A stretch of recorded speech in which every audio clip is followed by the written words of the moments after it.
Lots of great stuff. Thanks for coming to the Coliseum. Right now, we're going to move on to Call of Duty Black Ops 4.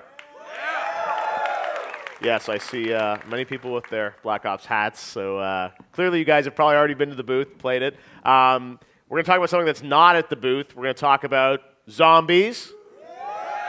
I hope that's okay with you guys. So let's bring out the guys from Treyarch to talk about all things zombies. Come on out.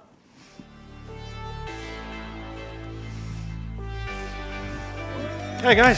Jason! Adam! Hey guys. And Brian. Jason, Adam, Brian, great to have you guys with us here. Now, zombies, I was telling Jason backstage, I was talking to Mark Lamia from Treyarch a few weeks ago. We were having dinner, and I was saying it was 10 years ago on my old Spike show that we revealed that there's this crazy idea of zombies in Call of Duty and World at War. Yep. And it was, it was right at launch. You guys had sort of not really shared anything about it. I don't think anyone knew kind of quite what to make of it. And here we are a decade later. Yep. And people don't just appreciate it. They absolutely love what you guys do with zombies. It started as this Easter egg in World at War. Yep. I'd be curious to hear the history, and I know a lot of you guys have been, involved in it since the beginning. Where did this come from? Because, at the time, Call of Duty was very much, rooted in reality and, following the franchise from when it started, it was, very real. And it was cinematic at times, but, sure. Super real. So this concept of kind of just twisting things a little bit and introducing zombies, like what was the genesis of that inside the studio? Well, I mean, one thing that you kind of can't take away from the creation of it is that the time in the project when it was created, which was right at the very end, right at the point when teams are the most stressed. Everything's kind of being packed in. You're trying to lock a game down. And so subsequently, there's so many different stories about where it kind of came from because all the different voices. Everyone's taking credit, in other words. Yeah. But what I can say, and again, holding the torch for it at the moment, part of my job was to go back and kind of talk to people and look at stuff and find out different opinions on it. It came from the design department. Okay. And that idea was floated, and then different groups in the studio kind of came together and started adding stuff. Was it like let's put zombies in the game, or let's come up with a different game mode, or? To my understanding, it was looking at the assets they had. They had I think it was Peleliu. I think it was an explosion with these kind of soldiers stumbling around the place, and the comment was they looked like zombies. So it's like use that animation, kind of bring that in, and then kind of different groups, different areas. Be it sound or animation. I'll never forget. 2:00 in the morning when I got a request for zombie sounds. I'm like, wait, what? We're making Call of Duty, but wow, it's just grown and turned into something so special especially for us. Yeah, and that's why it was and because of that way that it was created, that's why it's something that we're very proud of, which was different people just coming together and making something. Just adding the different kind of talents, the different kind of groups. It was something that at the time lots of people said we shouldn't do. Right. And I wasn't actually on the project at that point in time, but I would have said that as well. Well, no, and it's just so different. And you said it's one thing to have an Easter egg, right, or a zombie that shows up in a level or something. But this was, like a new game mode, that the idea of waves of sort of, that whole idea. I mean, Adam, you were obviously involved in, animation and thinking about, what this was going to be. But the game mode and that concept of these waves, like where did that come from? It was. So as it's been told to me, it was that idea of kind of tower defense. Yeah. The idea of tower defense games that were very popular. That's true. I think you're right. I do remember that. On Flash games at the yep, time. Exactly. And tower defense, that's where being able to kind of jump in there and then use 3D assets and a first-person experience for tower defense was very novel. Yeah. And the big kind of love of zombies hadn't really caught steam, so we were one of the first to be there. Doing the kind of zombie material.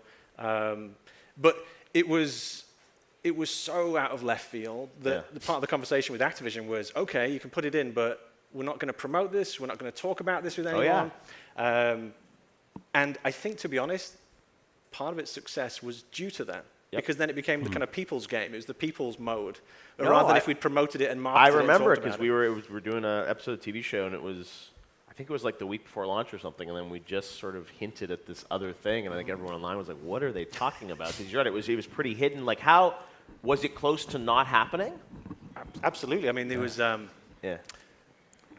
we had to put it in front of certain Activision executives. And it was Unnamed done Activision It was executive. done in a kind of closed room. I mean, I've told this story before, but it's put in this kind of closed room where we'd bring an executive in and say, Right. okay, play this, and then, we don't need to do this, you can walk away. Right. And then we'd get emails back that would say, I got to round 20. Right. Yeah. I got to round 25. So these executives were like getting so competitive about it. Yeah. That's when we kind of knew that we had to kind of put it in. But it was, again, just to kind of go back, it was the fact that everyone in the studio started giving more and more time on top of the job they were already doing, adding things in from the different disciplines to make this thing I come to life. remember being around the studio, and they said there was this energy, I think, that everyone was playing. I mean, Adam, you've been on this project for a long time over the years. Yeah. Was there? I mean, I assume it created an energy that was so different. And again, this was Call of Duty. After many years of making amazing games, but it's like, which war do you depict next? How do you sort of and it was a freshness, I guess, right? Absolutely. Even now, we have a lot of fun telling these new kinds of stories, new approach on telling stories. It's not your typical linear, here's a story, now go play. We like to set it up, show some things and not show other things, but it's how you experience the game, and you go in there and listen to the players talking, and the story unfolds that way. So it allowed us to kind of explore different ways of telling stories and developing characters and building worlds. Yep, absolutely. And from an audio perspective, I imagine, Brian, you've been such a key part of the franchise over all these years. But for you and your guys, I imagine it allows you to flex a completely different muscle. We started, Call of Duty is all about being as real as possible. So everything needs to be realistic and grounded. And every gun records sound. Everything, right? And then when the zombie thing happened, it was like, oh, this is new. This is something completely different. And creatively, just the mindset you have to even work on it is completely different. And so it was really refreshing, and it completely energized my entire team. And, Well, and as you said, it really is one where you can brainstorm, right? And I think, when you make a traditional Call of Duty, it's kind of like, all right, here's our period and our setting, and, there's within limits you can sort of do things.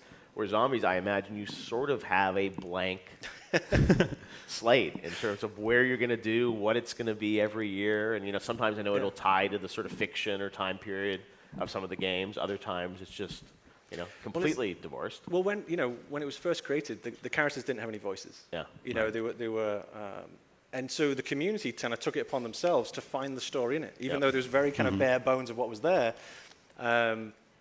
They would start writing the story. Yeah. And then it was only a little bit later that the audio department primarily started writing as well, writing the kind of narrative of what was kind of going on. Yeah, I mean, really early on, we didn't have any characters speaking at all in Nocturne Toten, and then we tried to have some first-person voice in Verrückt, where we had kind of a bland set of characters. But the problem was it was hard to tell who was who, and it was because there were very similar actors reading a very similar script. So one of the guys at some point said, hey, if we make characters, I'll be able to tell who's who better. And that's where the original characters from Shinonuma came from. Yeah, because, you said the mode has definitely evolved. We'll get to Black Ops 4, but it's just sort of like... I don't know how you guys come up with this stuff. But you've gotten even more sort of, brainstorming in terms of where these things have gone. But tell us about, the evolution, because, still those waves of zombies, that's part of it. But then, the idea of, you said, introducing, characters, time periods. I mean, when you track sort of the past decade of zombies, are there certain moments to you that feel like they sort of were, big gates of progress? Absolutely. You had that fundamental core, which was fantastic because, I came on a little bit later on. I came on DLC 3, which was Derice in World at War. Yeah. And I think I've said this in the past, which was, he said, how did you feel about that? I was like, I was crapping myself. It was the scariest thing I'd ever had in my professional career, which was to be given something that was so beloved by so many, and then say, okay, now make something new. And there's always that pressure to be respectful of the thing that came before and the success of it, but then also not to rest on your laurels and to go further. Zombies very much has a rock and roll, anti-authority streak straight through it. When you hear the kind of origin of this mode, it's been, our purpose is to kind of keep that vibe alive. Yeah. And so that means kind of pushing things, testing things, taking that idea that comes at the last second and running with it. And I feel very passionate about that's how we keep zombies fresh and how we keep it new. But you can't just kind of do that and just be pulling it out of the air every 5 seconds. So it's that combination of the rebel kind of craziness combined with a structure that you need to make sure that these professionals also can then take that and build a coherent world, right? So that's the thing that we've kept on going as we've kind of gone forward. So it's, introduce new maps, introduce new ideas, take something that everyone would say is sacrosanct and say, okay, let's put that on one side for a moment. Or let's take something that you all assume is absolutely solid and change it. No, that was always, when you you do DLC map packs, and I was like, that's cool for new maps, but then when you would always talk about, here's what's coming from zombies, it would just be themed in such an interesting, different way. You'd just immediately be like, it feels like a new game, right? And there was that freshness that I think excited a lot of the fans, that you guys were just doing something completely out there. Well, and it's a hard thing, right? Because the fans, you guys, would say... they're right here. would say, this is something which, okay, it needs to go here next. Yeah. And there's that kind of pressure, which is, okay, delivering for the fans to keep them happy. Yeah. But also, sometimes taking that left turn Yeah. is what they need also.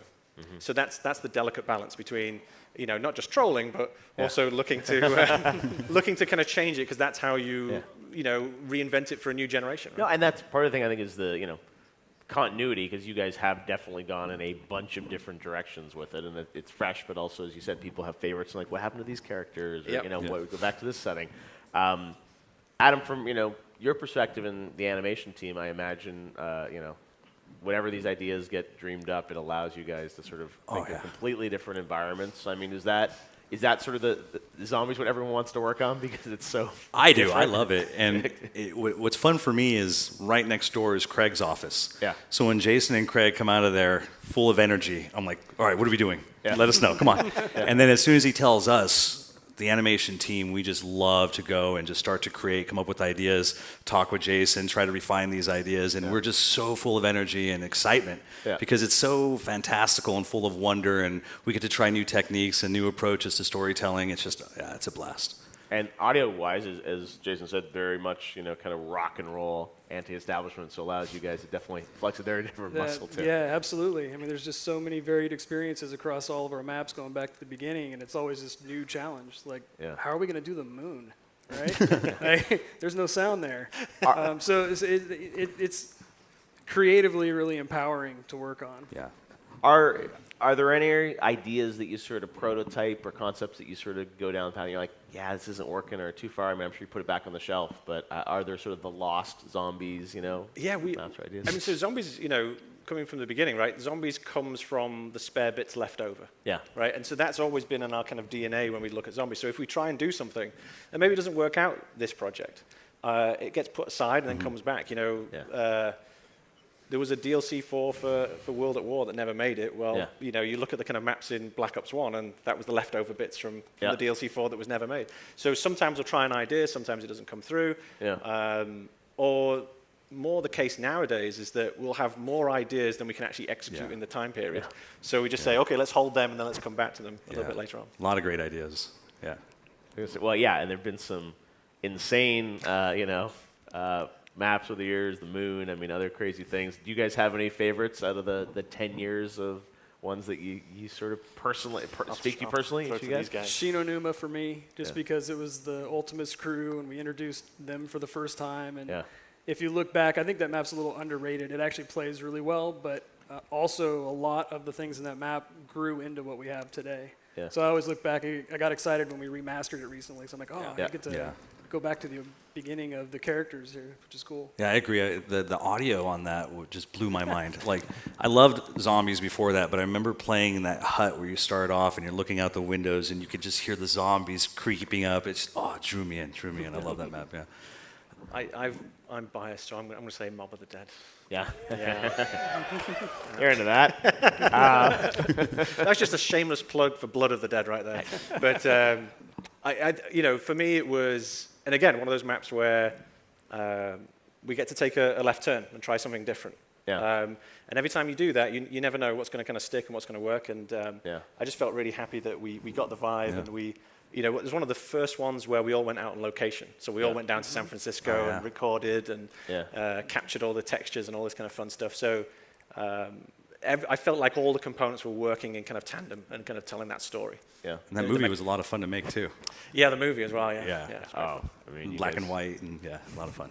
So that's why I just think it's such a white space that you guys just every year get to kind of come up, or every 3 years get to come up with something crazy. Oh, I guess with DLCs you do every Yeah, it's year, like, sort of. let's do Stalingrad, but let's put a huge dragon in there while we're at it. Or let's do World War I with all massive fits robots. in the picture. I mean, is there a? I mean, we should talk a bit about the canon of zombies. Because you push in so many different directions. I mean, is there the official lore? I mean, how much do you track in terms of that? There is the official lore. There is Okay. the official timeline that we released when we did Chronicles. That's so right, we right, put the huge timeline out, and that was a trip. So we we had it all being kind of logged in a kind of roundabout way, you know, a napkin here or a post-it note there, and I popped into the narrative team and said, "Hey guys, just got a little bit of a weekend task for you. Exactly. Can Make you just this all work." Can you just write down the entire storyline in one coherent way?" And I think it was like 2.5 months later to actually correlate it all and bring it all together. So yes, there's an official. It all works somehow. It all works, but here's the thing: in the same way in the cinematics or in the audio, sometimes it's not just the things that you tell, but the things that you don't tell. Right. And that's just as much of an active choice, you know. So sometimes it's the negative space in the picture rather than the detail. You'll go fill in at some point. We've also had some really great celeb cameos over the years. That's one of sort of my favorite moments, or some of the talent that comes in. Again, you know, Black Ops has had some great talent in the main game, but Zombies you have as well. Any favorites? Bless you. My one, I'm going to go with Jeff Goldblum. Oh yeah. Jeff was a force of nature. So normally when you do VO recording, someone kind of goes in the booth, you're sitting out there with your audio director, and they'll read the line, and then they'll do it 3 times, then you say, I'll take the B take, or I'll take the A take. Yeah.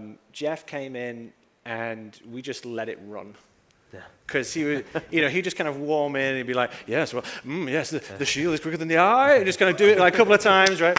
And he would just go there, and then he would read the next person's lines as well. Yeah. Well, what has my wife done? You know, just started That's going what for needs it. to be released. Yeah, and it was so good that we just couldn't call takes. Yeah. So he was absolutely amazing, yeah. And I'm sure from animation cinematics perspective, it's fun because often you've had, you know, the characters look like those actual talents, right? Yeah. Any fun stories for you, Adam? Well, one of the first celebrity ones that we did was with Michael Rooker. That's right, On Call of the Dead, and that was a lot of fun. The energy he brought there was just infectious. You know, he took it all seriously. He brought his A performance every single time. There was times we had to be like, whoa, they're not real, you know, but he would go in there and have this energy of like, come here, I'm going to get, you know, it was so much fun to work with that guy. Yeah, that's awesome. Brian? I mean, my favorite's Rooker also. Yeah. He was amazing. But, you know, the celebrity maps just kind of gave us all yet another break on this narrative thing we were on. Yeah. So, like, I actually love all those maps for completely different reasons. Yeah, that's a good point, yeah. Now, you know, one thing we haven't talked about, which we absolutely should, is the community that has built around zombies. And, you know, the Easter eggs, I mean, it's fascinating. I remember years ago on YouTube, I'd be watching, like, Noah J or something. It's like all these people watching his stream months after the game has come out as he's searching for something. And it's been so much fun. Tell us a bit about the zombies community, many of which are probably here today at E3. They are so passionate about this mode. And tell me sort of about the evolution of that, and I think the fun sort of relationship that Treyarch has with the community. Yeah, well, I would say that their passion is what inspires us to do the best work of our career. Absolutely. It's the fact that they're so into it that drives us. It sounds cliched, but it truly is, because we feel this expectation. When we see that kind of passion, we see that level of engagement. It's like, okay, how do we go further? How do we make them something they're not expecting? And, you know, those early days, a lot of those fan theories and a lot of that conversation is what got folded straight back into the storyline, right? No, absolutely. Yeah. I mean, the very first Easter egg was a hidden song written by Kevin Sherwood, who works for Treyarch. And we hid it in Verruc because we made it, and it was like, oh, this is actually a pretty cool song. What can we use it for? Well, let's just put it as an Easter egg in Verruc and see how long it takes people to find it. And it was like an hour. But that was really inspiring. It's like, oh, people are into that. We should hide more stuff. And so it's kind of how, that's why we even call the quest line Easter egg still, even though it's no longer really an Easter egg. Yeah. But yeah, it's really cool watching the community discuss all these things. And, you know, early on websites are springing up, and now there's YouTubers everywhere. It's just amazing to be a part of. Yeah. We've learned not to say this one will take ages, because every time we say anything like that or indicate that, oh, this is a big one, they've got it in 24 hours. But I mean, tell me about that sort of, you know, the the gamesmanship of you guys, creating things, and there's definitely, I think, there's a relationship with that community of sort of like, I mean, how does that work brainstorming, like, especially Easter eggs? I mean, it's stuff that, again, the hunt is part of the fun. Well, I try, I'll think about it in different levels or different strata to think about. Here's the easy ones that you can kind of just easily get. Then here's ones that, they're probably going to have to work in a team to going to get. And then here's ones that are nigh on impossible. They're not going to get these, which they then do. Yes. But by thinking about it in kind of different ways means that different levels of people, their engagement, there's always something else. There's always another depth them to kind of discover. But over the years, it's got more and more complicated. I started off with a computer science background and programming, so I was like, I'll do the ciphers, I'll do this, They've already exhausted me now. I've got nothing left now. That's all the trickiness over now. So everything's just going to be straightforward. Press X to. That's why some people will play to find those. Other people will watch someone else play to find them, and it's that's what's fun. Are there any Easter eggs that have not been found? Absolutely. Yeah. Your task is at hand. Yeah. Can you tell us which game? No. Come on. Here's the thing. So there's a whole bunch that haven't been found, and there's a bunch that they haven't got through it yet. But when we get into the end, so I try to have a careful relationship with the community, which is close enough but not too close. Okay. Because if you get too close, then you're just following what they're asking for. Yes. But you want to be aware. You don't want to be deaf to it. So trying to be questions that get asked and say, okay, which one? Where's the Easter eggs you haven't found? I like to be a little bit more separated, and then I'll have people on the team tell me, like, oh, they haven't found that one yet. I'm like, okay, excellent, okay. But I'm just curious, like, are there dozens of things out there still, or what's? On the different ones, there's, as little as kind of like a handful up to a couple of handfuls. So vague. So a handful. So 5, at Well, least 5. I didn't say how amputated the hand was. But it's part of my shtick now is to give nondescript answers to questions. No, look, but that's part of the fun, I guess. Yeah. And now, when you go into something like Black Ops 4, how the Easter eggs, how big of a conversation is it about? I said how huge. convoluted ARG-like these things are going to be. It's a combination, right? So we'll engage with different departments, different groups, and talk about where we're hiding things. Especially now that we're telling a new story. We've got a brand new story now in Black Ops 4. When we get into the end of the previous story, we were putting more things in ciphers, making it a lot harder because each one could give so much gold, even a small amount. Yeah. But when you go to a new story, then it's almost like a rewinding the mentality back to the beginning, where it's a bit more overt about the story because you want to get people vested and into what's going on, all this kind of stuff.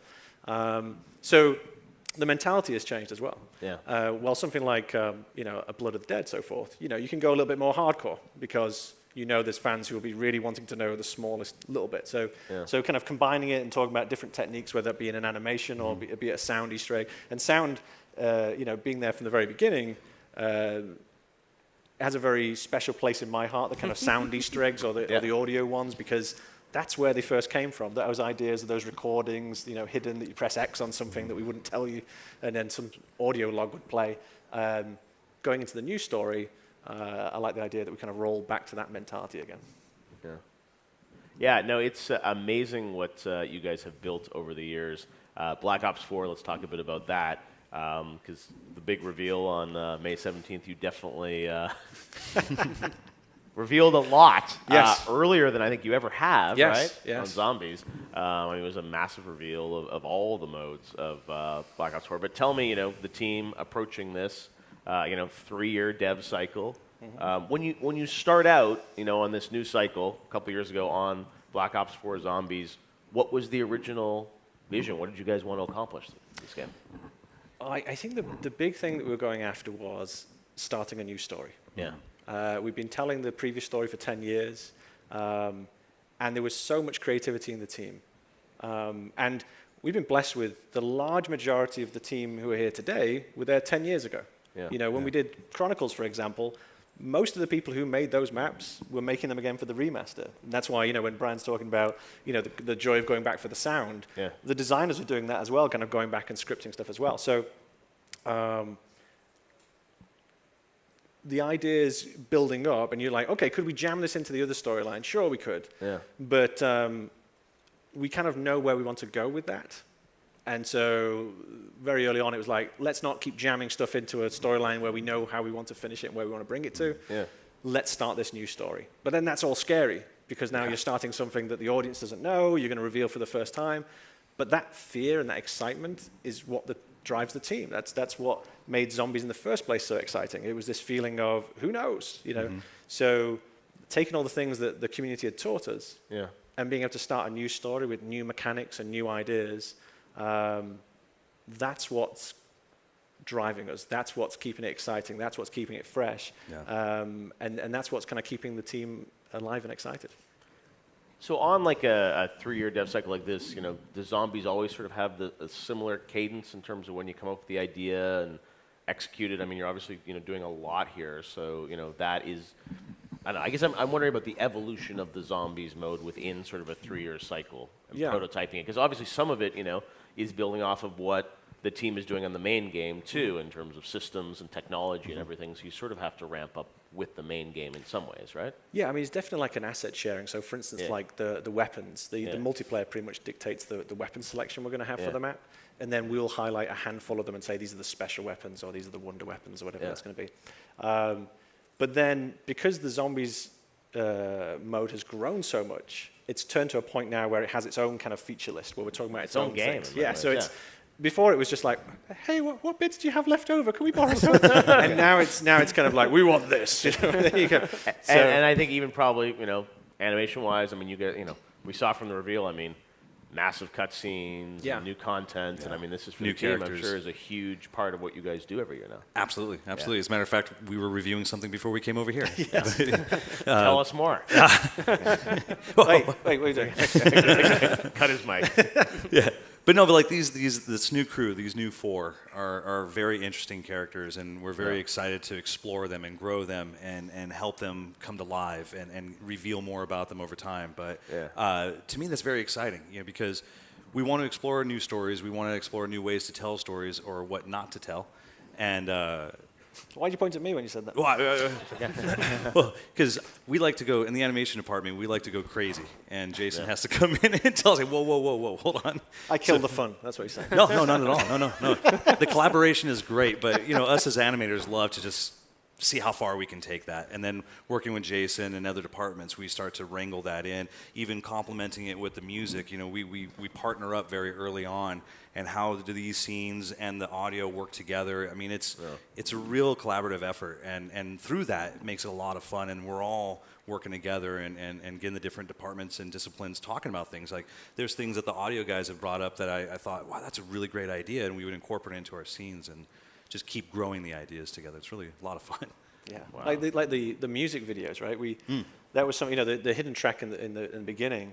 When we got a little bit later on, we were like, okay, what can we do with this? Let's do music videos now. Let's tell stories now. Exactly right. With the music. The one was the first music video too. It was based on that, right? Right.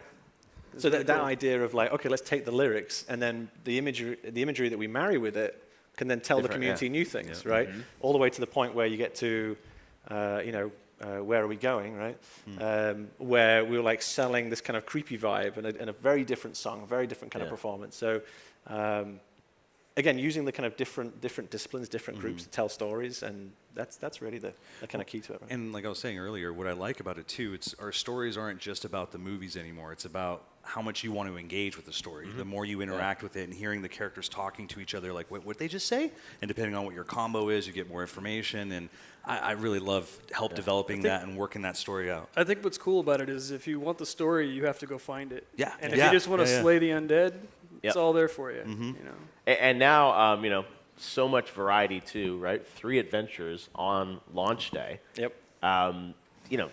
Crazy things like Voyage of Despair. I mean, it's like, I'm sure, as you said, there's stuff not on the cutting room floor. It just gets pushed off to, the DLCs or things like that. How did the campaigns that you are shipping with, tell us a bit about why you decided to push forward with those for launch? I can't really. So, so when you're starting a new story off, Yeah. and this kind of goes to the question that I might not have fully answered before from you, which is, Yeah. you know, in the early days, it was, okay, here's an idea, and then, okay, we got this level, Yeah. let's put another idea here. And as we got further and further along, we had to plan a little bit further out, a little bit more, Yeah. you know, further out. And you get to this situation now where, when you're starting a new crew, Yeah. for its success, you need to really kind of think it all the way down the line. But then also, for people who are driven by narrative and our kind of storytelling, it's also important not to tell it in order, but for it not to be timey-wimey for the sake of it, if you will. Yeah. So Voyage and 9 are two key points in the storyline that will be Yes. told, Okay. but I'm not saying necessarily where they are in that storyline. So, but it is. So it sounds there is interconnectedness. Between Absolutely. Okay. Yeah. But that's the, you know, that's the part that we also want the fans to kind of investigate. So as they're playing, you know, when they're saying about you're not going to get the same line every single time, Yeah, whoever's right. next to each other, that's going to allow them to start kind of connecting those threads. You know, the timeline coming out in Chronicles was appropriate because everyone had been through that stuff. Yeah. This one, I would put the challenge out to the community to start making the timeline before I have to. Got to give more though. Come on. You also announced you're doing a fourth map, classified, Yes, right? With yes. the Cartesian. All right, getting to the questions you guys want to hear. So, break it down. What can you tell us? What can I tell you? Unclassified at the Coliseum. The clues in the title. Well, it's going to be based in the Pentagon, Okay. and it's This gonna, guy just gave him a shake. Was that what your guess? Okay, there's a bet. What was the bet? which crew then? Oh. Which one? Okay, let me tell you this one. Okay. So it's the original crew. Wow. So it's the Ultimus gang.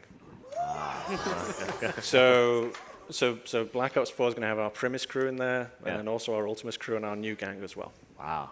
So. All out. All right, Jason. And that's gonna set up some of the craziness that we saw in 5. You know, why did that happen? How did they get there? All that kind of good stuff. And it's a wonderful style. We're kind of approaching it in a very unique way artistically. Oh, wow. Okay. But it also kind of folds into all those kind of mechanisms that we talked about on the reveal. So the Yeah. kind of custom mutations and so forth. All that stuff then works as well.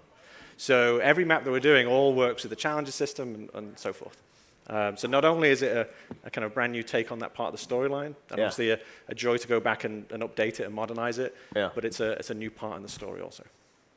I mean, it's just it's insane how much stuff has to interconnect and all be sort of planned together. I mean, Yeah. and this is being developed alongside the 3 that'll come out at Yeah, launch. yeah. The whole team is busying away right now. Straight after this, I've got to take these guys home because they've got Yeah. to go back to work. straight Yeah, away exactly. After this project. No, and I mean, even for you guys, you know, you've got the entire game to sort of think about, and I mean, you stay focused primarily, I guess, on zombie stuff. Absolutely. But for you guys, I mean, now. I mean, it feels like zombies is a big part of what the audio and art teams are working on every year, right? I mean, how do you, because, you know, at least, and now MP obviously is big, and then, you know, Blackout and everything, but it's, you know, zombies is so different. Does it take sort of a disproportionate amount of resources because it's so new? That's a good question. I don't think so. The way we have our, like in the animation side, we have our teams broken up in the different subgroups. We have cinematics, AI, and player animations. So as we start to develop and design these games, we start putting the resources and the energy in the right places. So it never really feels disproportionate at all. It's just, you know, part of the game development cycle. I've got to call out for our amazing production department that Yes. makes Yeah. all this stuff work. They're the kind of unsung heroes of all this because, you know, we have obviously our talent and our kind of energy that we're kind of going into different disciplines, but they're sitting in the background making sure all these That's pieces true. fit Yeah. together. So, Yeah, No, let me I- text on that question. Yeah, What do you guys think? And audio, I mean, you're doing different sort of soundscapes. Yeah, I mean, for I got all to these, keep right? people from begging me to work on zombies. That's the easy Really? one. Oh, really? Yeah, Yeah. everybody loves working on it. It's just Yeah. it's so much fun and it's so different. You know, if you need to shift gears or you're not feeling creatively inspired on some other part of the game, hey, there's a zombies task for you right here. Well, that's a good point because I imagine even for the team, you know, working on the same style of game for so many years. It's like, you know, to have this fresh creative palette with zombies every year, I think it feels like a new game. I mean, when you see those trailers for what you guys are doing this year for the 3 campaigns, it's kind of like... It's fresh every map. Exactly. It's every map. Every new map that comes out, we're like, what are we doing now? All right. What's it going to be? And in many ways, you can do whatever you want, because I feel like now, time period setting, it's like there is there anything that you guys have proposed that you're like, no, this is too crazy, like it just doesn't work? Nope. It's I mean that's what makes it fun, right? Yeah. You know, and there's very few times in a person's career where you have that opportunity. Yeah. You know, as game professionals, our job is to make the project work and make it to the best of our ability. When you have a project that's so open-ended and supported by the fans so lovingly, it gives us the freedom to be able to try new things, go to new places, and that keeps us alive and fresh with the kind of creativity. And hopefully, you know, they feel that, you know, the community feels it. You know, I've said before, which is, hopefully when you're playing zombies, you can feel every discipline's love for the mode itself coming through. I'm a bit hippie in that way. I feel like if people are loving what they're doing, then you feel it on the receiving end. So that's what we endeavor to do on Zombies all the time.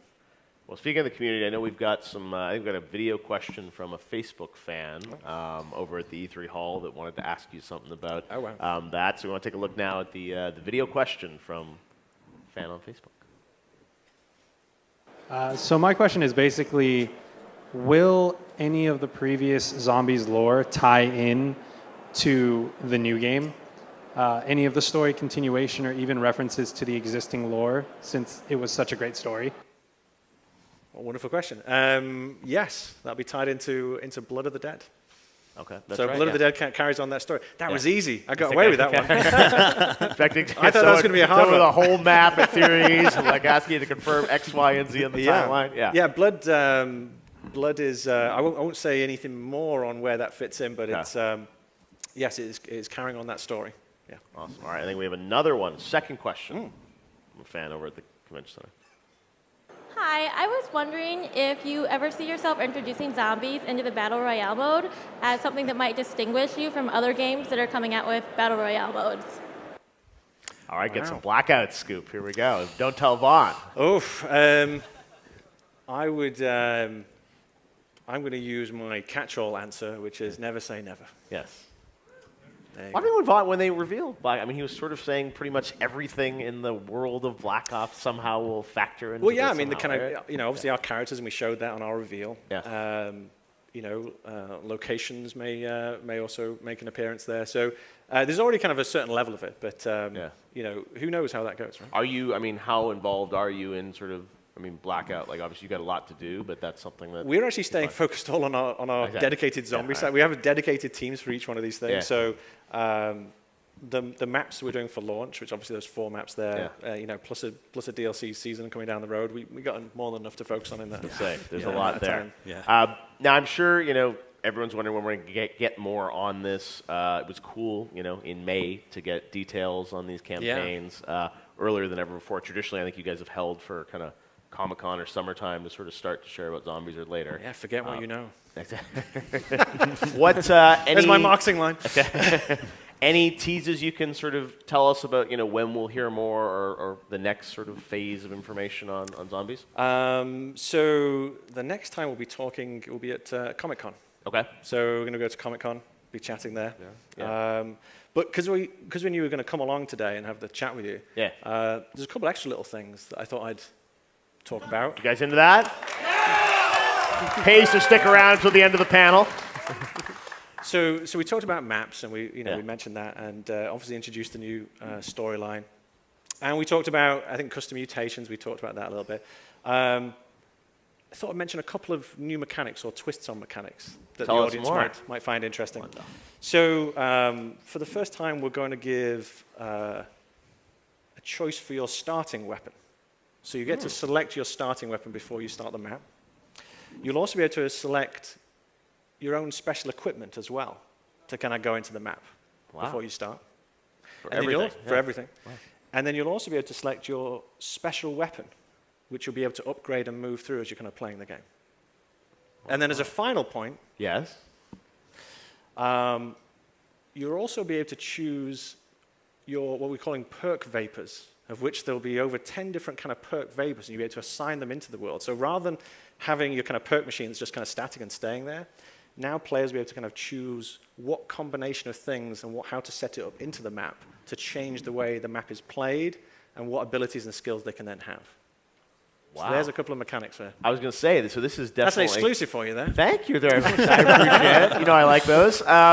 That's amazing. I mean, it feels like that's going to obviously, allow so much more customization. I mean, Yes. your loadout effectively when you're kind of... And that's the kind of thing, which is when we're talking about, the most deepest customizable game we created, that's part of it, right? Taking all the things which are kind of static or predictable and then giving the players the choice.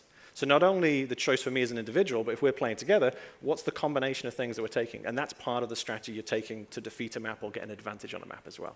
Wow. All right, you guys into that?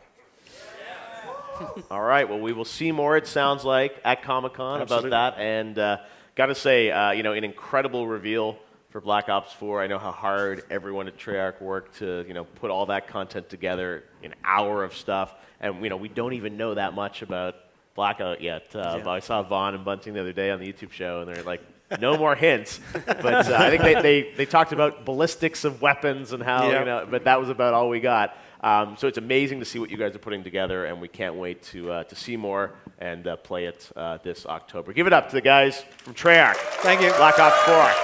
Thanks, brother. Awesome. Thanks, guys. We'll be right back. Check.